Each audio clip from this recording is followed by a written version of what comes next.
Okay, we're to the gluing section now. We haven't spoken about this yet, but every cut you've seen me do, or any cut that you do, is going to need to be glued, with the exception of the radius cut. That you leave alone. There's a little something different you'll do with that. Your GrabberPro will go over with that with you on the job. This is the glue gun. It's a stick style glue. This is a 1,000-watt gun. It used to be a 600 watt. Some of you may even still have that, but we switched to a 1,000 watt. So it comes out faster and it's actually hotter. Even though it's this hot, it takes about 7 seconds to set up, and I'll show you that here in just 1 second.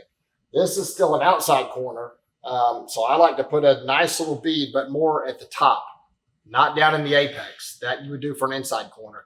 So you're going to start at the top so that it's actually oozing down one side of the gypsum.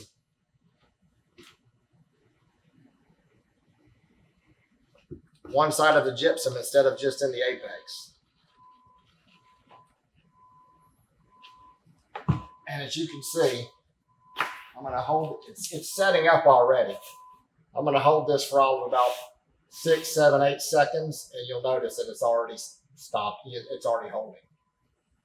So I'm going to let go of it. It's already starting to hold. So really what this glue is designed for is essentially just to get it over to wherever your work surface, where you're going, and then put it up. And after that, your screws or your nails is what's going to be holding it in.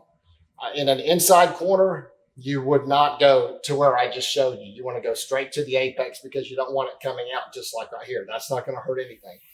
In the event that you put a little too much in the corner and it actually comes out on you, you can take a piece of sheetrock or a taping knife and just wipe it back like that. This way it's not going to stop it from going into the corner. One last piece of information I want to tell you is primer.